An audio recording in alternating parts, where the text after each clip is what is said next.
সুপ্রভাত বন্ধুরা, আমরা একটি নতুন ভিডিওতে তোমাদের অনেক ওয়েলকাম। সকালের শুরুটা যদি এত সুন্দর সুন্দর ফুল দিয়ে হয় তো চক্ষু সার্থক হয়ে যায়, আর সারা দিনটা মনে হয় যেন ভীষণ ভালো যাবে। আর সত্যি ভালো যায়ও, শুরু ভালো যায়, সব ভালো তার। চলো এবার সকাল থেকে কাজে লেগে পড়ি। সবার প্রথম ঠাকুরকে প্রণাম করে নিলাম। এবার অনেকের স্কুল আছে, সেই জন্য ওকে তাড়াতাড়ি তুলে দিতে হবে। তো ও বেশি লেট করে না, ওকে এক দুবার ডাকলেই ও উঠে যায়। এদিকে বানিয়ে নিচ্ছি এবার আমার অ্যাফ্রেশ, কারণ আমি সকালে চাটা খাই না, অ্যাফ্রেশটাই খাই। তার কিছুক্ষণ পর চাটা খাই। তো চলো ঝটপট করে এটা বানিয়ে নিয়ে এবার অনেকের টিফিনে লেগে পড়ি। তো ভাবছি আজকে ওকে ছাতু ভরা রুটি দেবো। ওকে আমি জিজ্ঞেসও করেছিলাম, আগের দিন আমি জিজ্ঞেস করে নিই ও কি টিফিন নিয়ে যাবে, তো বলেছিল দিতে। এখানে ছাতুটা ঢেলে নিয়েছি, আর চলো ঝটপট করে ছাতুর পরোটাটা বানিয়ে নিচ্ছি। এটা অনেক খুব সুন্দর খায়, আর ও ভীষণ ভালোবাসে এটা। তো সেই আর হেলদি, যেহেতু ছাতু পেটটাও অনেকক্ষণ ভর্তি থাকে, তো সেই জন্য এটাই ওকে দিই। আর একদম অল্প তেল দিয়েই করেছি। চলো এবার ও টিফিনটা প্যাক করে দিই। ও ওদিকে রেডি হয়ে গেছে, স্নান টান করে নিয়েছে। ও স্কুল যাওয়ার আগে এখন সকালে স্নান করে নেয়, আর 6টার মধ্যে তো ও বেরিয়ে যায়, কারণ ওর গাড়ি চলে আসে। এদিকে দেখো পিন্টু কত সবজি বাজার করে নিয়ে এসছে, যেহেতু ও কালকে চলে যাবে। তো বললো যে বাজারটা করে দিয়ে যায়, এটা অ্যাটলিস্ট আমার এই সপ্তাহটা চলে যাবে, এক সপ্তাহের মতন হয়ে যাবে। আর এই যে আম দেখছো, তো আজকে যেহেতু চৈত্র সংক্রান্তি, তো আমাদের আম দিতে হয় শিবের মাথায়, আম দিতে হয়, ছোলার ডাল দিতে হয়, আরও অনেক কিছুই আছে, পরে তোমাদেরকে বলবো। তো ওই জন্য আমটা নিয়ে এলো। ছোটো আম পাওয়া গেলে ভালো হতো, কিন্তু যেহেতু পাওয়া গেল না, তো এটাই দিতে হবে। আর এতদিন আমরা কিন্তু আম খাইনি, মানে এরপর ঠাকুরের মাথায় দিয়ে তারপরেই খাবো। তো চলো ঝটপট করে সবজিগুলো এখানে গুটিয়ে নিই, কারণ ঝর্ণা ঘর মুছতে আসবে। তো ভাবলাম ও ঘর মোছার আগেই সবজিগুলো তুলে নিই, কারণ জায়গাটা সবজি ঢাললে একটু দাগ হয়ে যায়, তো মোছা হয়ে যাবে, তাহলে পরে আর আমাকে মুছতে হবে না। আর এত রোদ উঠেছে না, কি বলবো। ভেবেছিলাম আগে স্নানটা করে তারপরে, মানে একদম সকাল সকাল অনেক স্কুল যাওয়ার পরেই স্নান করে নেব, কিন্তু সেটা আর হলো না। এইসব কাজগুলো গোটাতে গোটাতে একটু দেরি হয়ে গেল। বাট এখনও রান্নাবান্না কিছু চাপাতে পারবো না, কারণ আজকে আমাদের চৈত্র সংক্রান্তিতে স্নান না করে কিচ্ছু চাপানো যাবে না। আগে আমাদের ঠাকুরকে ভাত দেওয়া হতো, যখন শাশুড়ি ছিল বুড়া বাবাকে ভাত দেওয়া হতো।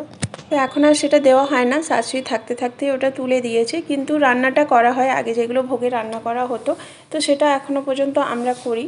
তো এদিকে দেখো আমি ফুলগুলো সব তুলে নিয়ে চলে এলাম। স্নান হয়ে গেছে, এটা তো তোমরা দেখেই বুঝতে পারছো। আগে ঝট করে পুজোটা করে নিই, পুজোটা করে নিয়ে তারপরে সব করতে পারবো। আর তাড়াতাড়ি করবো অনেকটাই লেট হলো। এখন পুজো করব, ঠাকুরকে ভোগ দেবো, এই করতে করতে আমার একটু লেট হবে। মানে আজ রান্না বসাতে বসাতে প্রায় মনে হয় 12:30 বেজে যাবে, কারণ এখনই ঘড়িতে 11:30 বাজছে। এখন পুজো করতে আমি জানি আমার পাক্কা 1 ঘন্টা লেগে যাবে। তো 12:30টার আগে কোনো মতেই চান্স নেই। যাই হোক, যটাই বাজুক, আগে সব ঠাকুরের দিকে কমপ্লিট করে তারপরেই ওই দিকে যাব। তো চলো ছট করে আগে পুজোটা করে নিই।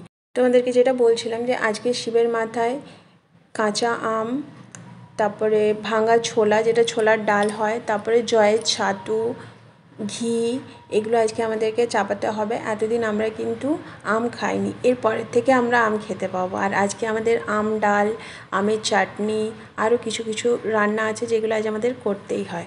তো চলো এখানে তুলসী মঞ্চেরও ফুল ধূপ সব দিয়ে, এখানেও আম দেবো, ছোলার ডাল দেবো, সবই দেবো। তোমাদেরকে দেখাচ্ছি, দাঁড়াও। এগুলো সব করে তারপরে রান্নাঘরে ঢুকতে পারবো। তার আগে কিন্তু রান্নাঘরে কিচ্ছু চাপানো যাবে না।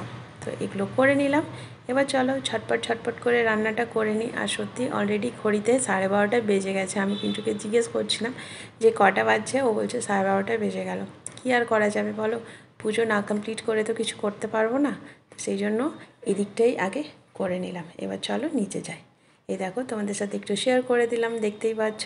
এবার কিন্তু নিচে যেতে হবে, অনেকটা দেরি হয়ে গেছে। রান্না টান্না কমপ্লিট করেই তোমাদের কাছে এলাম, না হলে অনেকটা দেরি হয়ে যেত। অলরেডি ঘড়িতে এখন প্রায় 2টো বেজে গেছে। তো ভাবলাম চলো রান্না হয়ে গেল, তোমাদের সাথে একবার শেয়ার করে দিই রান্নাটা। তার আগে বলি বন্ধুরা, প্লিজ একটু ভিডিওটা দেখো। আমার মনে হয় এতদিন যেহেতু আমার গ্যাপ পড়েছে, তো হয়তো আমার নোটিফিকেশান তোমাদের কাছে পৌঁছাচ্ছে না। তো সবাইকে বলবো যে একটু সাবস্ক্রিপশানটা অফ করে অন করো, দেখো নোটিফিকেশান নিশ্চয়ই যাবে। সবাইকে বলবো প্লিজ একটু পাশে থেকো, একটু ভিডিওগুলো ওয়াচ করো, একটু লাইক করো, কমেন্টস করো, চলো, অনেক কিছু তো বলে দিলাম, জানি না কারা কতটা কী করবে, বাট আমি জানি আমার বন্ধুরা আমার সাথে আছে। চলো তোমাদের সাথে এবার লাঞ্চটা শেয়ার করে দিই। এদিকে আছে ভাত, এখানে আছে ঝিঙে আলু পোস্ত, কুমড়োর বড়া ভেজেছিলাম, ওটা তোমাদেরকে আর দেখাতে পারিনি, কুমড়ো ফুলের বড়া সরি। এখানে আছে পুঁই কুমড়োর তরকারি, আর এদিকে আছে মুসুরির ডাল আম দিয়ে একদম পাতলা করে, হেভি লাগে, আলু ভাজা, শাক ভাজা, স্যালাড, আর এখানে আছে সজনে ডাঁটা নিম পাতা দিয়ে। এটাই হলো আজকের লাঞ্চ মেনু, আর আমের চাটনি, এটা তো মাস্ট। শুভ নববর্ষ বন্ধুরা। আজ আমার ভিডিওটা আমি আমার গোপু সোনাকে দিয়েই শুরু করলাম। আর দেখো আমার গোপু এখানে স্নান টান করে একদম নতুন জামা পরে নিয়েছে। আর এই যে তোমরা দুটো অপরাজিতা দেখতে পাচ্ছ, একটা শিবের কাছে, একটা আমার গোপু সোনার কাছে, দুটো কিন্তু একই গাছের বাট দুটো দু কালারের। এদিকে আমার পুজো কমপ্লিট। আর এই ফুলটা দেখো, এই ফুলটা না সাইজে অনেকটা বড়, তোমরা কতটা বুঝতে পারছো জানি না, বাট প্রচুর বড়। চলো এবার চাই সব কাজবাজ করি। আর আজ এই নববর্ষে একটা কিন্তু দুর্ঘটনাও ঘটেছে, সেটাও তোমাদের সাথে অবশ্যই শেয়ার করব কি ঘটেছে। আজকে সকালে পিন্টুও চলে গেল, ও কদিন থেকে গেল তো, যাওয়ার পর এখন ফাঁকা ফাঁকা লাগছে খুব, কিন্তু কি করা যাবে, যেতেই হবে, অফিস আছে। আর এখানে এসেও যে ও মানে দু একদিন রেস্ট নেবে সেটার উপায় নেই, এখানে এসেও কিন্তু কন্টিনিউ অফিসের কাজ নিয়ে ল্যাপটপ নিয়ে সারাদিন বসেই ছিল। তো মাঝে মধ্যে আমি একটু রেগেও যাই, কিন্তু কী আর করা যাবে, কিছু করার নেই। দেখো এদিকে আমার পুজো হয়ে গেল। আর এখন ক্যামেরাটা অনেকই করে দিচ্ছিলো, বাড়িতে ছিল তো বললাম যে বেটু একটু ক্যামেরাটা করে দে, আর ইচ্ছে করে কাঁপিয়ে দিচ্ছে দেখো। আর আজকে যেন আঙুলটা কাটিয়ে গেছে, বছরের প্রথম দিন এভাবে আঙুলটা কেটে গেল। আর এই হচ্ছে আমার সেই দুর্ঘটনা, যেটা তোমাদেরকে বললাম যে বছরের প্রথমেই আঙুলটাকে এভাবে কাটিয়ে ফেললাম। ফ্রেন্ডস, এখন ঘড়িতে বাজছে প্রায় 1:15, রান্নাবান্না কিছু হয়নি। এখানে দেখো ডিম সিদ্ধ শুধু করে রেখেছি, আর এদিকে দেখতে পাচ্ছ চাল ভেজানো আছে। বানাবো হচ্ছে এগ বিরিয়ানি, তো বানাতে টাইম লাগে না, ঝট করে হয়ে যাবে, দুটোর মধ্যে একদম কমপ্লিট হয়ে যাবে। আর আজকে তো পয়লা বৈশাখ, তো আমার সকল বন্ধুদেরকে শুভ নববর্ষ। দেখো আমি পরেছি আজ একটা নতুন নাইটিটা তো তোমাদের সাথে শেয়ার করেছিলাম, কেমন লাগছে পরে আমাকে অবশ্যই বলো। পয়লা বৈশাখের মিষ্টি হালখাতা তো অনেকেই বলে রেখেছে, যাওয়া হবে কি না জানি না, এটা একদম বাড়ির সামনে, তাই ওখান থেকে একটু ঘুরে এলাম।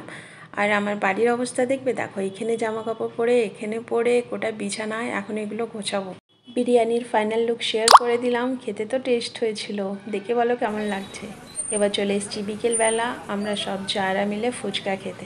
তো চলো আজ আর ভিডিওটাকে বাড়াবো না, আজকের মতন এখানেই রাখবো। যদি ভালো লাগে তো অবশ্যই কমেন্টস করো, লাইক করো, আর যদি পারো তো বন্ধুদের মধ্যে শেয়ার করো। চলো টাটা বাই বাই, দেখা হচ্ছে নেক্সট ভিডিওতে।